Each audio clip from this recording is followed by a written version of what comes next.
So, good morning to all of you. Today, our topic of discussion is warehousing in pharmaceutical industry or pharmaceutical warehouses. What is warehouses? What is the need of warehouses in pharmaceutical industry?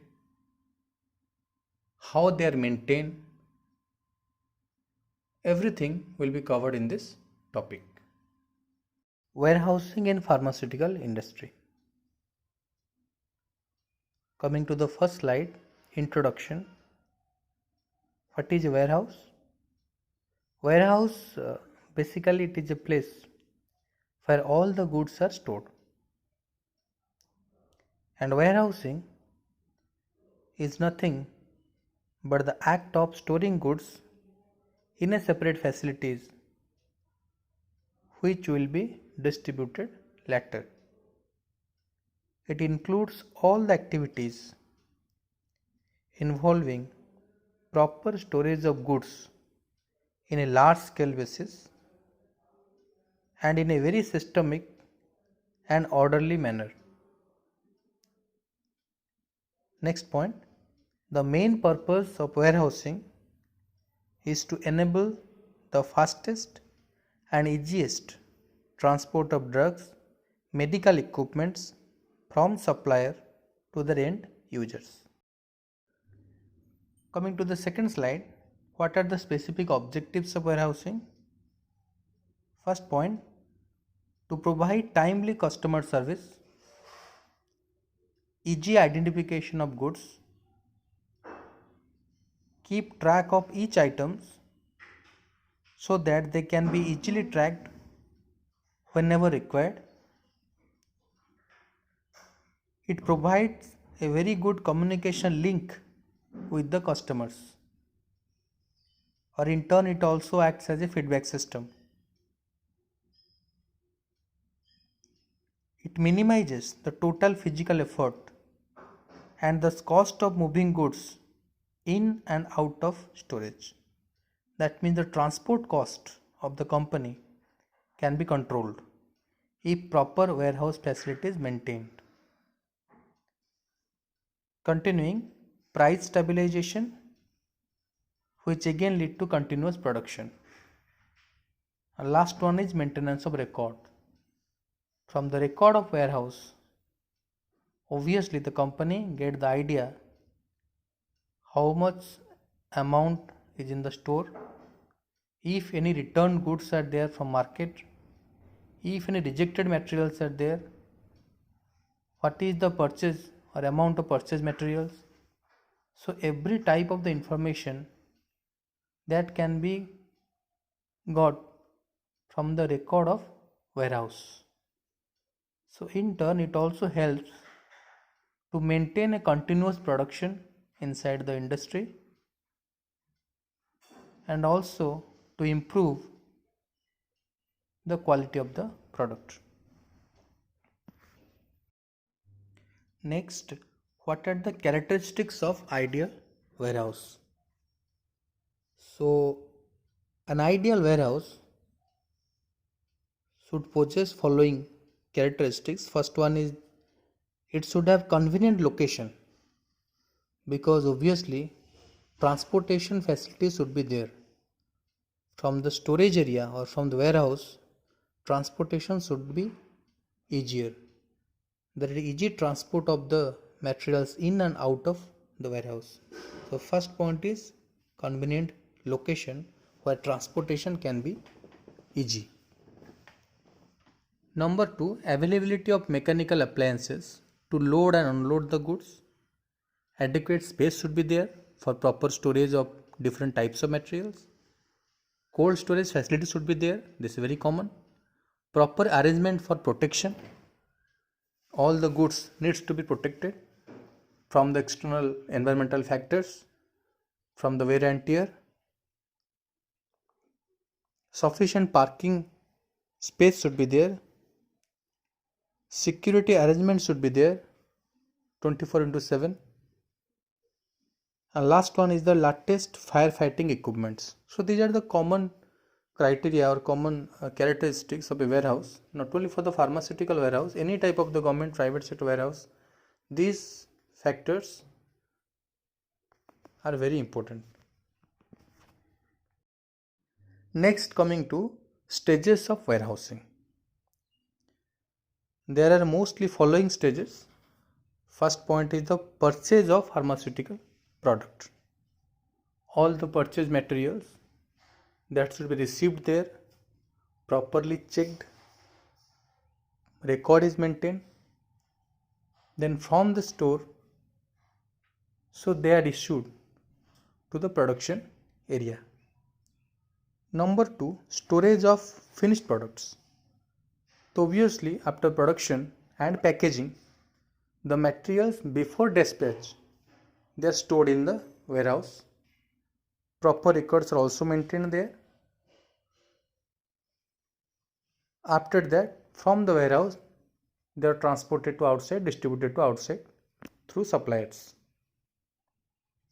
Number 3, distribution of the stock products. So company needs to keep stock for its production. So the stock products are also separately placed in a warehouse. And final one stage is the quarantine of rejected goods. All the type of the material that is returned from the market, rejected materials or banned materials. So whenever they return to the company, so they need to be stored obviously in a separate place in the warehouse. It's called the quarantine area. So that should be there in the warehouse. Next coming to what are the functions of warehousing. First one is receiving of the goods. Number 2, identification of the goods. Number 3, dispatch goods to the store. Proper storage and maintenance of goods. Shipment, that means there is a transport from warehouse to different places. If the static material, raw materials or purchase materials are received, then after proper checking, identification, record maintenance, they are gradually shifted to the production area.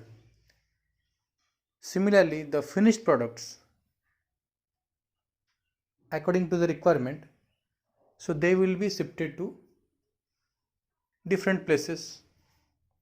So that means there should be proper facilities in the warehouse for shipment of materials. And last one is the flow of information.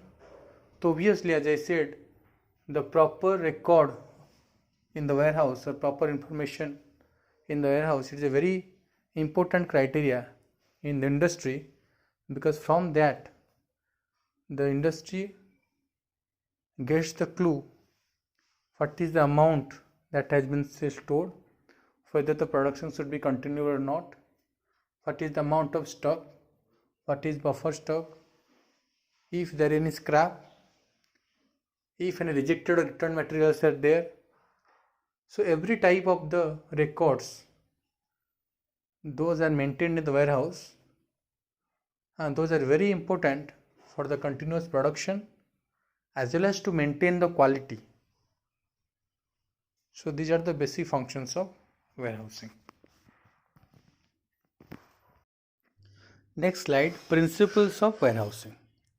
Written procedures describing the warehousing drug products should be established and followed.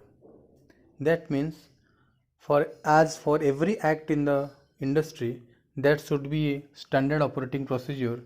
So here in a warehouse also, that should be written procedures for the receiving of the materials, for their checking, during their dispatch, maintenance of the record. Every activities should be according to a written procedure. All materials are received against specific supply devices, and each consignment should have written document, means delivery challan.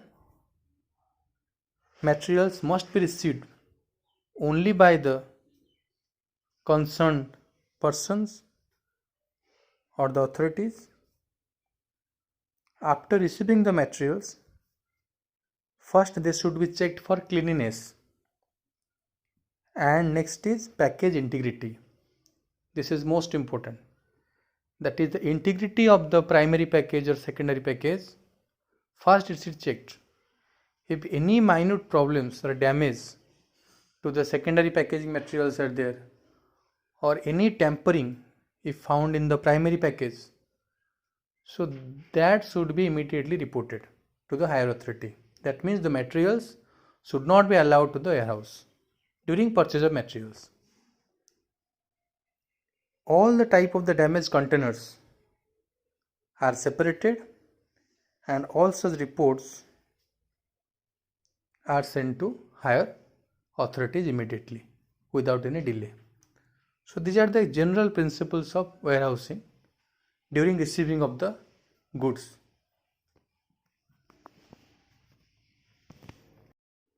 Next, coming to steps involved: receiving of goods, quality control or verification, storage of goods.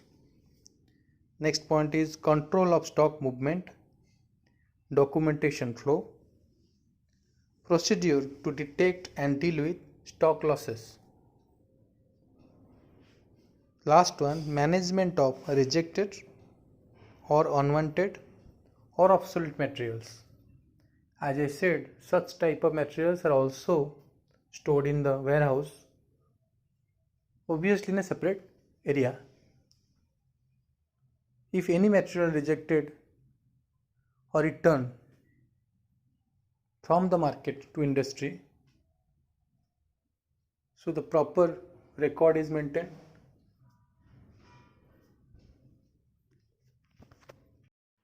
So next slide is the types of warehouses. So generally warehouses can be divided into following 4 types. One is the private warehouses, number 2 public warehouses, number 3 contract warehouses, and 4th is government warehouses. So most of the pharmaceutical company, so they do have their own warehousing system. That means they have their private warehouses. So with the private warehouses, the control is obviously fully with the owner. Required changes can be made at any times, and all the type of the logistic arrangements that can be made according to the strategy. That means it is fully under the owner's control. So most of the pharmaceutical company, so they have their own private warehousing system to store their products. However, in some cases, the pharmaceutical companies, they may hire some public warehouses or warehouses on contract basis. So public warehouses, so those are available on hire basis, and here the overheads get distributed over a large customer base. Suppose a company's manufacturing unit is at Bodhi or at Sikkim or some other places, whereas the maximum product sale or the target market is a very far from the manufacturing site. Suppose at Odisha.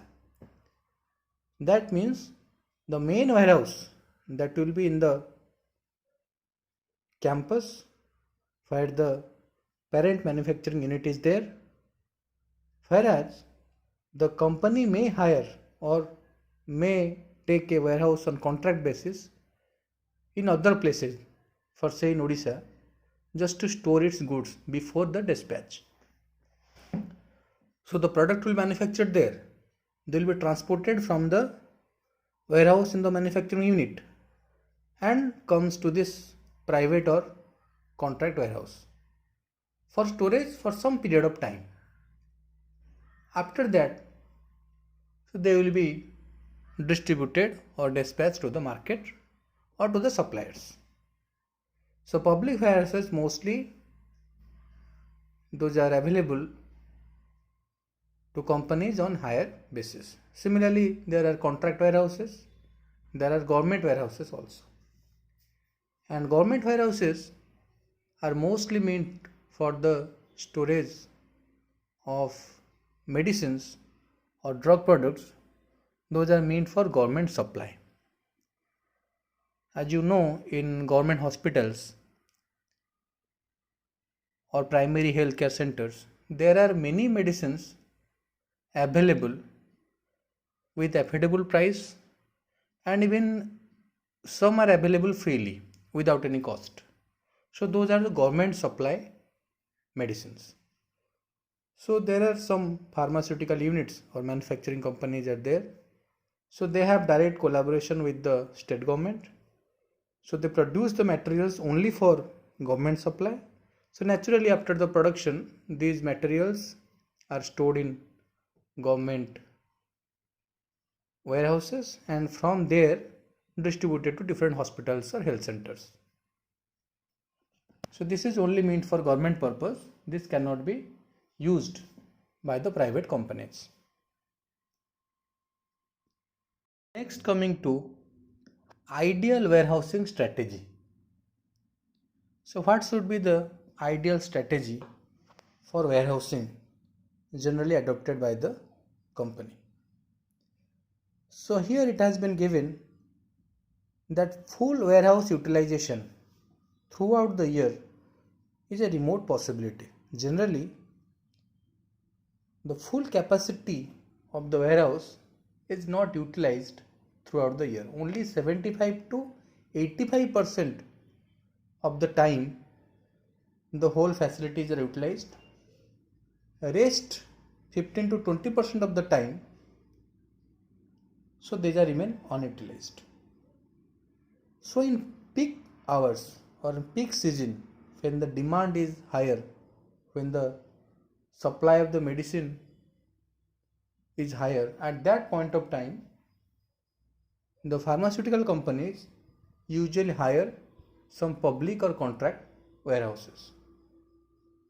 So here it is given that as a planning rule, a warehouse designed for full capacity utilization will in fact be utilized between 75 to 85% of the time.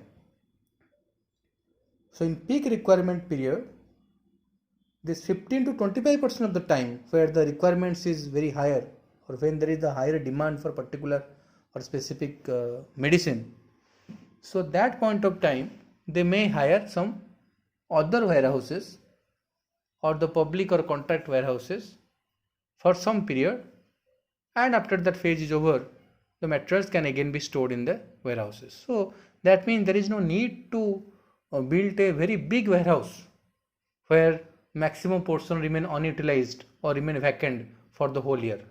Rather, the warehouse are be designed on the basis of the capacity, on the basis of the market demand of the specific product और the market share of the company. तो ये सारे factors के ऊपर depend करता है warehouse का design strategy कितना कैसा होगा.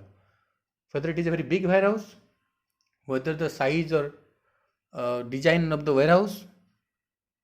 So these things are highly affected by the demand of the medicine in the market, by the market share and other factors. So generally, so the warehouse only 75 to 85% of the space or time it is utilized. Or in peak time, the company may hire some other facilities for temporary storage of its goods. Next point, in such situations, that means during the peak hours or the peak seasons, it may be more efficient to build private facilities to cover the 75% requirements and public facilities to accommodate the peak demand. As I said, so in peak demand, so the company may hire some public warehouse or the contract warehouse for that period of the time. Next, coming to capacity of warehouse. Now the capacity of warehouse is generally affected by number of factors. So what are the factors? So it depends on the types of material to be stored, handling system to be used, stock layout arrangements, dock requirements, local building codes, office area required, etc. There are other factors also. Mostly depends on which type of material you are manufacturing. What is your current market demand? And what will be your arrangement pattern? What will be your handling system to be used inside the warehouse? How will you unload and load the materials from there? So depending upon their strategy, the warehouses are built. Suppose your requirements are very less, your market size or your market share is less. That means you should not build a very big warehouse. So depending upon your market share, what is your amount of the product, what is your share of the product in the market, so you should build the warehouse. It also highly depends on which type of materials you are handling. Definitely when in case of a parental products, how the warehouse will be maintained and how the racks will be made, what will be the height of the roof and how they will be arranged, that will be different than the warehouse of a solid manufacturing company, solid dosage for manufacturing company. Suppose a company manufacturing tablet or capsule, so how the arrangements or the size of the warehouse, that will be quite different from that company which is producing parenteral products. So depending upon the types of the materials and also nature of the materials, suppose a company manufacturing plain paracetamol or you say analgesics, whereas another company is manufacturing some cytotoxic drugs or the cancer drugs. So obviously their storage capacity or their storage or their maintenance system will be quite different from the pharmaceuticals who are non-toxic. So these are the several factors, and particularly depending upon the nature and characters of the material that have been produced, the size of the market that the products are going to be sold. So depending upon this, the capacity of warehouse or the warehouse is built. The next slide is the product deterioration. And the most obvious form of product deterioration is the damage from careless transfer or storage. So generally due to careless transfer during loading and unloading of materials, so damage to product happens. It is a very common phenomenon in warehouse. So proper care should be taken while storing the materials, while unloading the materials from the rack. For example, if parenteral products are manufactured in a company and they have been stored in glass type containers, and for say such type of the glass containers containing the parenteral products, they have been stored in the topmost rack of the warehouse, suppose, that means it is a critical problem. Glass containers should not be stored in the upper part, upper racks. In case such type of material stored in the upper part of the racks, so there is a problem during loading and unloading, and this type of the careless storage may lead to product damage. Similarly, there are other forms of damage which actually occurs during transfer of the product in and out of the warehouse. So these things should be taken care of. Similarly, other forms of the damage also occur due to external factors just like change in temperature, humidity, light, etc. Such factors just as change in the temperature or exposure to light or moisture, so they actually severely affect the stability of drug products. So specific provisions should be there just to protect the stored materials, particularly the pharmaceutical products, from the effect of external factors like moisture, temperature or light. So in the number 3, it has written there that product deterioration from careless handling within the warehouse it actually a loss, and this loss it definitely cannot be insured, and it is 100% cost with no compensating revenues. So the warehouse manager or the all the personnel or the workers present in the warehouse, so they should be very much careful about this activity, because storage is very important factor, and product deterioration or damage is also very common in the warehouse.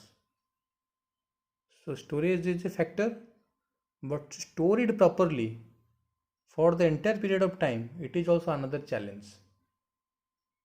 That's why specific provisions or precautions should be taken to protect the materials. So next slide is the pilferage protection. That means the materials should be protected against theft of merchandise. This is also an important factor. So theft should be checked or prevented. Similarly, all the type of the materials stored in the warehouse that must be secured from housebreaking, from the fire, from natural disasters like flood, from moisture, as I said before also, moisture, temperature, light, these are the external factors actually which directly or indirectly affect the stability of product. So they need to be checked. Along with that, insects and rodents entry also strictly checked. So any type of the insects or rodents from outside, they should not get entry into the warehouse because they can damage to the product directly. So these all things should be taken care of while maintaining the warehouse. Number 3, as standard procedure, only and only authorized persons should be permitted into the warehouse facilities. And this is mostly common for every unit of manufacturing unit or the production unit. Even in the production area, without prior permission, nobody can enter. That means there are provisions only specific persons, those have been due a responsibility, they can only get inside the production room. Similarly, in the warehouse also, only the persons, those are in charge of the warehouse, those are working there, or they will be involved in other activities, they can only enter into the warehouse. General public or any type of the other activities should not be permitted there. So this is also according to the standard operating procedure of warehouse.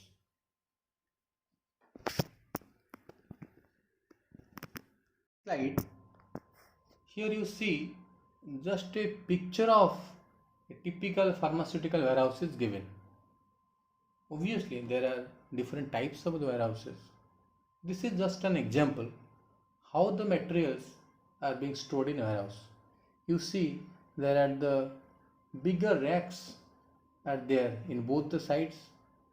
In the middle portion there are enough space. As I said before, in the warehouse there should be enough space so that the materials can be easily loaded and unloaded. Similarly, here see the materials have been arranged so nicely in the racks. There should not any congestion of the materials, and also incompatibility of materials are also checked. You see the height of this warehouse given in the picture. The roof is also higher. Okay, so this is the one example the how the warehouse materials are stored, how they are maintained. So these are all the basic information of warehousing facilities. So in the next class we will study what are the other guidelines and what are the other things to be maintained in the warehouse. Thank you very much.